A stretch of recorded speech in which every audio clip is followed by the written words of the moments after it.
Hello friends, आज हम NCERT 6 class की ज्योग्राफी का 3 चैप्टर देखेंगे, जिसमें है पृथ्वी की गतियाँ। पृथ्वी की गतियों के बारे में हम पढ़ेंगे। पृथ्वी की गति का क्या प्रभाव पड़ता है, किस प्रकार से ये गति करती है, क्या क्या चेंजेस इस पर आते हैं, तो सब के बारे में हम जानेंगे। जैसा कि आप जानते हैं, पृथ्वी की गति 2 प्रकार की होती है, घूर्ण एवं प्रक्रमण। जो पृथ्वी अपने अक्ष पर घूमती है, जब पृथ्वी अपने अक्ष पर घूमती है इस प्रकार से, तो उसको हम घूर्णन कहते हैं। जो पृथ्वी अपने अक्ष पर घूमती है उसको घूर्णन कहते हैं। और जो पृथ्वी सूर्य के चारों ओर चक्कर लगाती है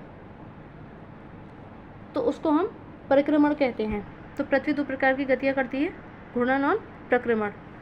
पृथ्वी का अपने अक्ष पर घूमना घूर्णन कहलाता है।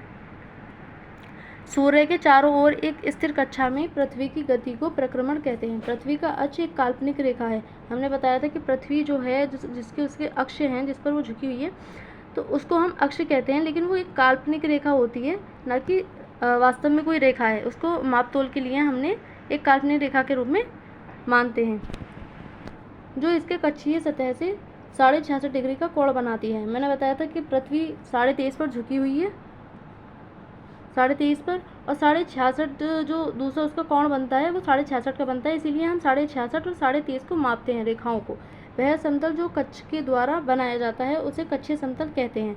पृथ्वी सूर्य से प्रकाश प्राप्त करती है, क्योंकि जो पृथ्वी है हमारी, वो ग्रह है जिसके पास खुद का प्रकाश और ऊर्जा नहीं है। तो वो सूर्य जो हमारे तारे होते हैं उनके पास उनका प्रकाश होता है, उनकी ऊष्मा होती है। तो जो ग्रह होते हैं हमारे, वो तारों से ही प्रकाश प्राप्त करते हैं। तो सूर्य हमारी पृथ्वी का सबसे प्रकाश का तारा है, जिससे वो प्रकाश प्राप्त करती है। पृथ्वी का आकार गोले के समान है, इसलिए एक समय में सिर्फ इसके आधे भाग पर ही सूर्य की रोशनी प्राप्त हो पाती है, क्योंकि जो पृथ्वी है वो गोले के समान है, इस प्रकार से बटी हुई है पूर्व और पश्चिम में। जब सूर्य इधर होगा तो इधर की किरणें सिर्फ यहीं तक तो रह जाएंगी, इधर अंधेरा रहेगा, इधर उजाला रहेगा। तो इसी प्रकार जब ये इधर घूम कर आएगा तो इधर रोशनी हो जाएगी, इधर अंधेरा हो जाएगा। तो इस प्रकार से हमेशा आधे भाग पर ही इसकी रोशनी पहुंच पाती है और आधे भाग पर अंधेरा रहता है एक समय में। पृथ्वी का आकार गोले के समान है, इसलिए एक समय में सिर्फ इसके आधे भाग पर ही सूर्य की रोशनी प्राप्त होती है। सूर्य की ओर वाले भाग में दिन होता है, जबकि दूसरा भाग जो सूर्य से दूर होता है वहाँ रात होती है। जो कि जब रोशनी ही नहीं जाएगी, जब प्रकाश ही नहीं जाएगा तो वहाँ अंधेरा रहेगा, तो जिस कारण से वहाँ रात रहती है। ग्लोब पर वह वृत्त जो दिन तथा रात को विभाजित करता है उसे प्रदीप्ति वृत्त कहते हैं। यह वृत्त अक्ष के साथ नहीं मिलता है। जैसा कि आप चित्र 3.2 में देख सकते हैं, पृथ्वी अपने अक्ष पर एक चक्कर पूरा करने में 24 घंटे का समय लेती है। पृथ्वी वैसे तो 23 घंटे कुछ मिनट सेकंड का समय लेती है, लेकिन हम अप्रॉक्स मान लेते हैं कि 24 घंटे का समय लेती है। घूर्णन के समय का काल को पृथ्वी दिन कहा जाता है। यह पृथ्वी की दैनिक गति होती है। जो पृथ्वी अपने अक्ष पर घूमती है उसको हम उसकी दैनिक गति कहते हैं। यहाँ पर हमें चित्र दिखाया गया है इस प्रकार से। जो हमारी पृथ्वी है वो यहाँ पर जो प्रदीप्ति वृत्त है वो इस प्रकार से है, इस प्रकार से बटी हुई है हमारी पृथ्वी, पूर्व और पश्चिम में। और जो हमारा सूर्य है, अब ये 23.5 डिग्री झुकी हुई है, तो यहाँ पर 23.5 का कोण बन रहा है, ये दिख रहा है हमें। और यहाँ पर 66.5 का कोण ये बनाती है विषुवत रेखा पर। इसको पृथ्वी का कक्षीय समतल कहते हैं।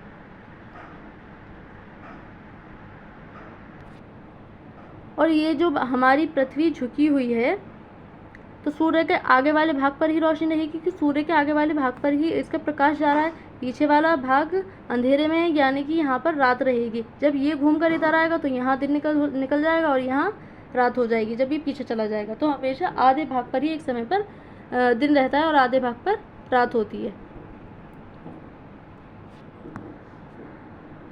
अगर पृथ्वी घूर्णन नहीं करे तो क्या होगा? अगर पृथ्वी घूमना बंद कर दे तो एक भाग पर हमेशा सूर्य की रोशनी जाएगी, जिसके कारण यहाँ का टेम्परेचर बहुत बढ़ जाएगा और यहाँ पर आग लग जाएगी, मतलब यहाँ पर जीवन संभव ही नहीं है। और पीछे जब अंधेरा रहेगा, यहाँ पर रोशनी ही नहीं होगी, प्रकाश ही नहीं होगा, तो यहाँ पर बहुत ज़्यादा ठंड होने लगेगी, जिसके कारण यहाँ पर भी जीवन संभव नहीं है। इस प्रकार पृथ्वी पर जीवन संभव नहीं हो पाएगा। इसलिए पृथ्वी की गति बहुत आवश्यक है, घूर्णन। सूर्य के तरफ वाले पृथ्वी के भाग में हमेशा दिन होगा, जिसके कारण उस भाग में गर्मी लगातार पड़ेगी। दूसरे भाग में हमेशा अंधेरा रहेगा एवं पूरे समय ठंड पड़ेगी। इस तरह की अवस्था में जीवन संभव नहीं हो पाएगा। प्राचीन भारतीय खगोलशास्त्री आर्यभट्ट ने बताया था कि पृथ्वी गोल है और अपने अक्ष पर घूर्णन यानी कि घूमती है। तो जो हमारे खगोल शास्त्री थे आर्यभट्ट, प्राचीन भारत में इतने पुराने टाइम में भी ये बात वो बता गए थे कि पृथ्वी घूम रही है अपने अक्ष पर और गोल है। पृथ्वी की दूसरी गति जो सूर्य के चारों ओर कक्ष में होती है उसे परिक्रमण कहा जाता है। जो पृथ्वी सूर्य के चारों ओर चक्कर लगाती है उसको हम परिक्रमण काल कहते हैं उसका।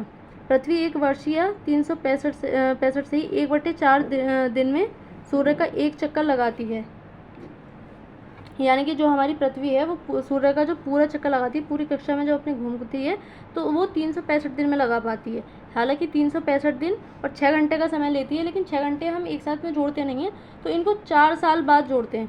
यानी कि 6 × 4 6 24 घंटे में हमारी पृथ्वी पूरा जो अपना घूर्णन काल है उसका वो पूरा करती है। हमें पता है एक दिन 24 घंटे का होता है, तो इसलिए हम इसको 4 साल में एक बार जोड़ते हैं, जिसको हम लीप ईयर कह देते हैं। और उसमें जो हमारी फरवरी होती है उसमें 28 की जगह 29 दिन होते हैं। इसी के कारण होता है वो जो 365 दिन और 6 घंटे का समय ले रही है, तो 6 घंटे को जोड़कर हम 4 साल बाद लगा देते हैं। यहाँ पर इसकी गतियाँ दिखा गई हैं सूर्य की तरफ को किस प्रकार से घूम रही है। तो ये हमारी पृथ्वी है, ये इसका उत्तर ध्रुव, ये इसका दक्षिणी ध्रुव। अब यहाँ पर हमें दिख रहा है कि जो हमारी पृथ्वी है वो झुकी हुई है। इसको हम वसंत ऋतु कहते हैं और इसको विषुव कहा जाता है, क्योंकि विषुवत रेखा पर जो हमारी 21 मार्च का टाइम है उसमें हमारी जो सूर्य की किरणें हैं वो विषुवत रेखा पर सीधी पड़ती हैं, इसीलिए इसको विषुवत कहा जाता है। और इसमें वसंत ऋतु जो होती है वो आती है, इसको शरद ऋतु भी कह देते हैं। अब इसी प्रकार से जब हम 21 जून को देखें तो इसको उत्तरी अयनांत कहते हैं, क्योंकि जो हमारी सूर्य की किरणें होती हैं वो कर्क रेखा पर सीधी पड़ती हैं और कर्क रेखा उत्तर में है, यानी कि उत्तर वाले भाग में गर्मियों का मौसम आ जाता है। और यहाँ पर जो है, यहाँ हमें दिख रहा है जो हल्की कलर में है वो दिन बड़े दिखा रहा है, और जो डार्क कलर यहाँ पर दिखा रहा है वो रातें दिखा रहा है, यानी कि रातें यहाँ पर छोटी हो जाती हैं उत्तर में और दिन यहाँ पर बड़े हो जाते हैं। तो यही कारण है कि दिन और रात छोटे बड़े होते हैं, क्योंकि अब यहाँ पर सूर्य की किरणें कर्क रेखा पर सीधी पड़ रही हैं तो यहाँ पर ज़्यादा रोशनी जाएगी। अब ज़्यादा रोशनी जाएगी तो यहाँ के दिन भी बड़े होते हैं। यहाँ पर हमें पृथ्वी के झुकाव और प्रदीप्ति व्रत भी दिखाई दे रहा है कि किस कारण से पृथ्वी बट रही है और उस पर दिन और रात की जो अवधि है वो बड़ी या छोटी हो रही है। इसको उत्तरी गोलार्ध में ग्रीष्म ऋतु कहते हैं। 21 जून के दिन जो है जो उत्तरी अयनांत है, जो उत्तर है, उसमें सबसे बड़ा दिन होता है 21 जून को। इसी प्रकार से अगर हम देखें तो 21 मार्च और 23 सितंबर 2 डेट ऐसी होती हैं जब सूर्य की किरणें कर्क रेखा पर सीधी पड़ती हैं, और ये 2 डेट ऐसी होती हैं जिस पर पृथ्वी पर पूरे दिन और रात समान होते हैं। हर जगह दिन भी सब उत्तर में भी वही इतना ही होगा और दक्षिण में भी 21 मार्च और 23 सितंबर को। इसको वसंत ऋतु कहते हैं, क्योंकि इन दोनों डेट पर जो हमारी विषुवत रेखा है उस पर सीधी किरणें पड़ रही हैं सूर्य की। अब अगर हम इधर देखें तो यहाँ पर दक्षिण साइड पे सूर्य की किरणें पड़ रही हैं 22 दिसंबर को। जो हमारा उत्तर है, उत्तरी भाग में दिन छोटे होते हैं और रात बड़ी हो जाती है, क्योंकि सर्दियों का मौसम होता है, हमें पता है। और यहाँ पर जो सूर्य है उसकी किरणें मकर रेखा पर सीधी पड़ती हैं, जो कि दक्षिण में पड़ती है। तो मकर रेखा पर सीधी पड़ने के कारण जो हमारा दक्षिण है वहाँ पर दिन बड़े हो जाते हैं, जिसको हम 22 दिसंबर में सबसे बड़ा दिन होता है दक्षिण में, और सबसे छोटा दिन होता है उत्तर में। तो इसको दक्षिणी गोलार्ध में ग्रीष्म ऋतु आ जाती है और उत्तरी गोलार्ध में शीत ऋतु आ जाती है। तो इस प्रकार से इसकी गतियों के कारण जो हमारी पृथ्वी है वो सूर्य के चारों ओर चक्कर लगाने के कारण ही हमारी ऋतु परिवर्तन होते हैं, और अपने घूर्णन के कारण उसमें जो है वो समय यानी कि दिन और रात करती है। और जो सूर्य के चारों ओर चक्कर लगा रही है उसके कारण मौसम परिवर्तन तथा दिन और रात जो छोटे बड़े होते हैं वो सूर्य के चारों ओर चक्कर लगाने के कारण होते हैं। 4 वर्षों में प्रत्येक वर्ष के बचे हुए 6 घंटे मिलकर एक दिन यानी 24 घंटे के बराबर हो जाते हैं। इसके अतिरिक्त दिन को फरवरी के महीने में जोड़ा जाता है।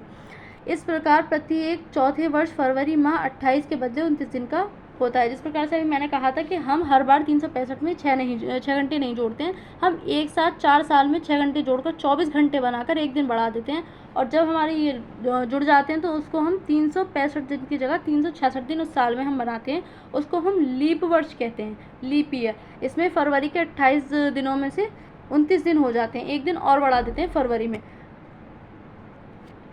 तो कि पृथ्वी दीर्घवृत्ताकार पथ पर सूर्य के चारों ओर चक्कर लगाती है, हमने चित्र में देखा भी। ध्यान दीजिए कि पृथ्वी पूरे कक्ष में एक ही दिशा में झुकी हुई है।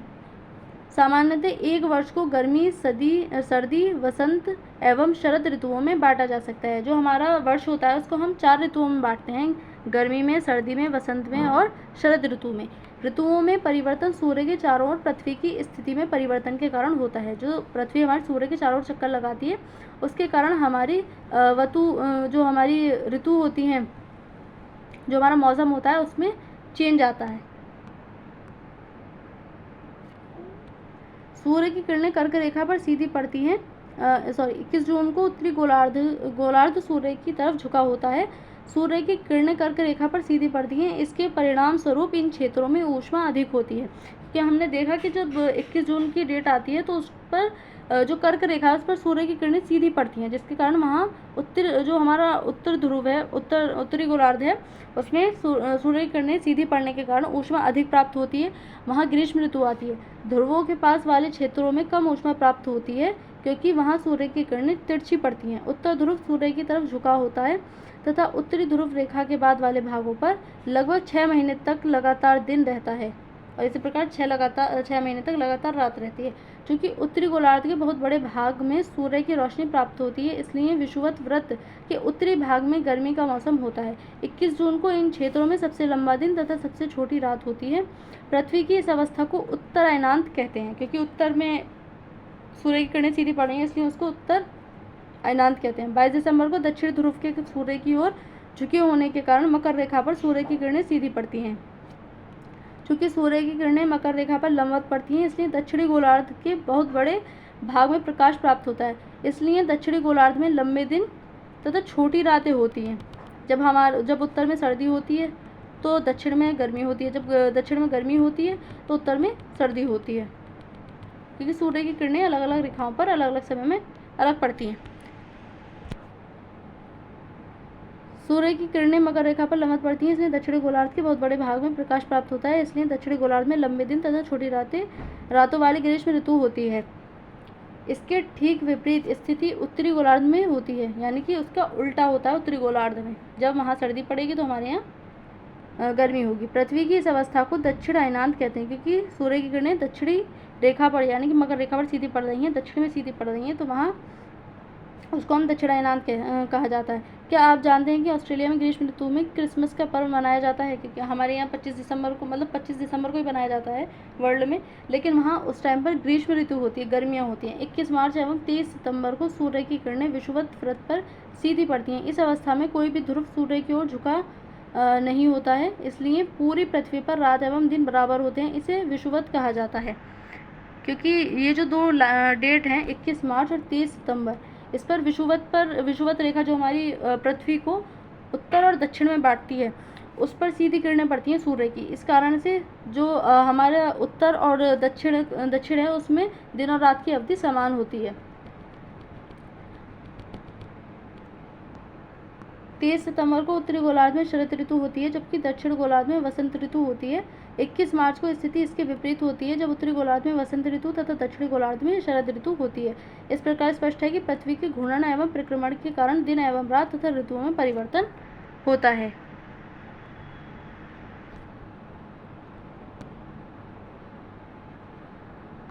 तो ये चैप्टर इतना ही था। हमने देखी पृथ्वी की गतियों के बारे में, किस प्रकार से मौसम और हमारे जो दिन और रात की अवधि है वो देखा, और हमारी जो सूर्य की किरणें पड़ती हैं पृथ्वी पर वो सब हमने देखा। ये चैप्टर इतना ही था। आज के लिए इतना ही। Thank you.